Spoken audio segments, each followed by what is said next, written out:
What if Dark Souls was with a rat? So this is Tales of Iron 2 on the hardest difficulty mode, Bloody Whisker mode. So think Game of Thrones but with a rat. And this is known for its hard combat, and I've never played the first one before, and here we go.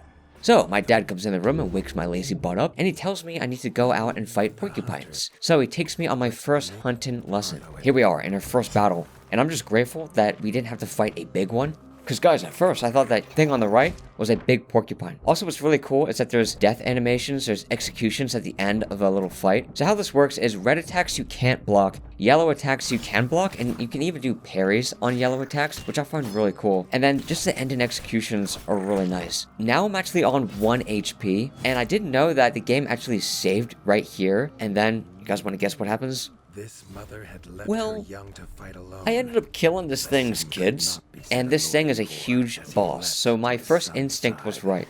So next thing you know, we're fighting this thing at 1 HP, on the hardest difficulty, and that's where I found myself at the beginning of Tales of Iron 2. I actually love the challenge though. As some of you guys know, I love Dark Souls games, but here I'm just getting my butt handed to me now. Every time I fight this thing, I'm starting on 1 HP. So how this also works is the game will tell you where its attacks will be. So even though you don't have iframes, or at least I don't think you do when you roll, you can make sure you're out of the way of those attacks. And you just get to the right or left of that big red line and you should be good. And here we go. And here we go with an execution on this thing, which felt satisfying. It was Lord Eivor's mighty blade that took her head.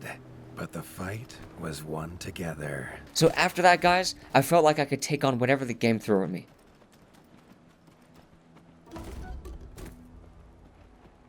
Until I died of fall damage about 1 meter up. Next thing you know, guys, I have to fight this boss again because I never saved. And I have to fight him on 1 HP. I just found that absolutely hilarious. That probably is my favorite and funniest death I've ever had in any game. I literally died of fall damage. It didn't even look that high up either, which made it even more comical. But I clutched up, and I beat the boss back to back with 1 HP. And here we go with another beautiful animation. Another beautiful execution. So when you beat a boss, you can decide to equip whatever weapon you get from it, or send it to your backpack. And I really love the management in this game with the weapons. And you know what's funny, guys? I literally died again. I literally died of fall damage again. How comical is that? This is the guy, guys, that is planning to beat this game on the hardest difficulty possible, Bloody Whisker mode. So basically, I lucked out there, and I saved on a bench. That's how you save in this game, you go on benches. Anyway, we make it back home, and here we go. We're with our mates, back in our pub, back in our home base. We take a few points.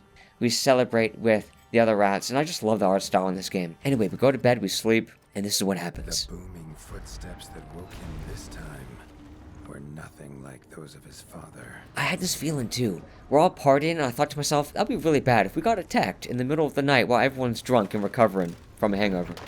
Next thing you know, these vicious bats attack our rat kingdom. And here's my first battle, my first encounter. I mean, I was fighting porcupines, but this is my actual first battle. I go outside. My dad gets executed by one of the bats. And you may notice a small detail. Arlo, our main character, he screams in the air. He lifts up his head and he screams in the air. And I love that little detail. Next thing you know, we're fighting a huge dragon. I love how in games, you fight like a really impossible boss at the beginning. But sometimes you may actually be able to beat them, like Khotun Khan in Ghost of Tsushima. But anyway, we die here. We wake up with a bottle of piss in our face. This rat throws something in our face. Probably water, though. He tells us to go out into the outskirts and save villagers, which are being attacked by more bats. So there's a day and night cycle in this game as well, which I really like. So here we go. That's a parry right there when you see a yellow attack. And I'm beginning to understand just how long it actually takes to fight some of these guys. This battle actually takes a long time with this guy. So the yellow attacks, like I said, can be parried. What you do is you press L2, which is the shield. You hold that, and then you press R2 right when he attacks you. And that's how you parry. And then the red attacks, you have to dodge those. What I find interesting is some enemies have little elements against you, like that ice attack he was doing. Here we are on the outskirts, coming up on the notorious bats we've heard about. And just look at the background, by the way. I find that really beautiful. I don't often play 2D games, so I've been really enjoying this. Now, this fight I had a lot of trouble with, because we're just on the hardest difficulty. I didn't realize how hard this game would actually be. And there we go, we got crapped on. You guys may have noticed I put down a trap. You have different traps you can put down, like fire, ice. I think there might be another one I'm missing. You can also use whetstone, which is what I use. So you notice a yellow bar in the top left, and that actually increases your weapon sharpness, and then you do more damage. So I noticed that in this first big fight right here, there's waves. So you fight him, and then he goes away, and you fight little guys. Then he comes back, and you fight him. When he goes away again, you fight more little guys, but the enemy type changes each time. So that's how this battle changes that. Eventually, we get him off of his, almost said vehicle, his rodent. And then he kills me. Here we are again. He actually just did poison against me. And then there we died again. I died a lot, boys. Bloody Whisker mode is bloody hard, mate. But I've been enjoying the difficulty, though. Now, something interesting, guys, is you can actually deck out your equipment to tailor toward a fight. So if you want to have poison or electric or fire, you can have equipment tailored toward that for your fight. So you can open up a bestiary and see what your enemy's strengths and weaknesses are. And that's something I've really liked about this game. So this is a game you don't really rush into things. You actually go into it with a tactical perspective. So you can tailor your build toward each fight, which I definitely didn't do in this fight here. At this point, I didn't really have much equipment anyway, but he does poison against me. I might have had something that could resist poison, or I might have been able to equip something that this guy had a weakness for, but I didn't do that, as you can see.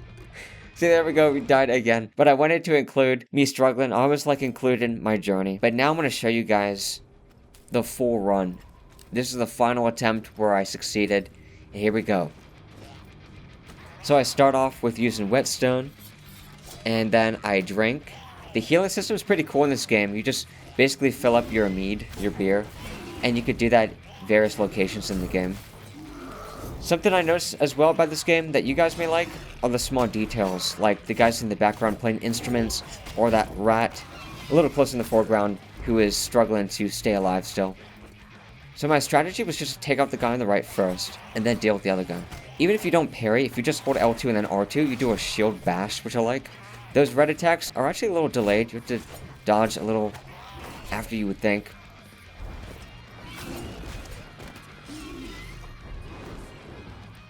So then you see if you get poisoned or any kind of element affliction, you can see it in the top left. So right now we're poisoned. That's the purple circle. And there I got a block on him. Luckily, he doesn't do damage when he thrusts himself up in the air and you get knocked back.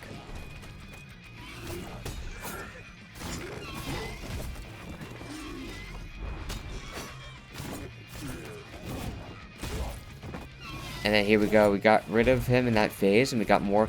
Then I wanted to get rid of the archer first, but I see this guy right here with the yellow attack, so I deal with that, and they're a little delayed, actually. And I noticed a lot of attacks in this game are delayed, so that's something I've been learning. And then we got rid of the other guy, now we get to target him. But see, we got a lot. We have a lot of boss health left to deal with. And see what I mean, guys, by that little delay? It looks like you're supposed to block right then and there, but you don't. I put down a trap, which actually catches him. I'm surprised it did, but he goes down in like a curve. He doesn't bolt right toward me in a diagonal line, so I think that's why we caught him. And then I just go to town on him. The traps really save you in this game. And you can buy those traps from vendors. Vendors open up as you uncover more of the world.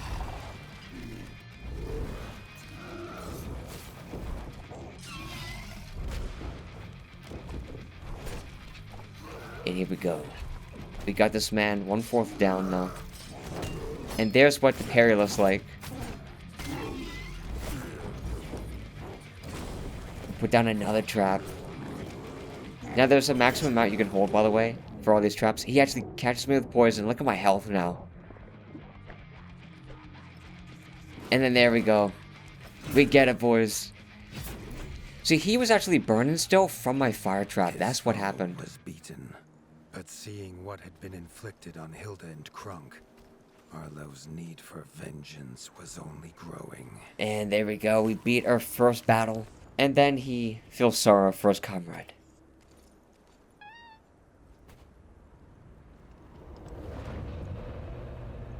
And then we go back home, and we actually sit on the Iron Throne, like it's Game of Thrones. And that is actually how you finish quests. So you get rewards for each quest, and then there you go. You complete a quest, and that's how you take on more as well. And what's really cool is this isn't the only place in the game where you can assign quests to yourself later in the game, which I've played already but just haven't edited yet, is you uncover new places and you can fast travel to them, and then you can get quests from those places as well. And all the places so far that I've seen are actually very varied with the environment, which I like. And I hope you guys enjoyed this little rundown of the game, me playing like the first hour of the game. It's actually a lot more challenging than I thought, but I think I'm going to stick it out with the hard difficulty. Future videos I'm going to make on this game will be like fun things to do in here, maybe tips and tricks videos. I usually like to do mods with games, so we'll see about that. And I hope you guys enjoy all my future videos on this game. Hope you guys enjoyed this video. If you did, drop a like and subscribe for more, and thanks for watching.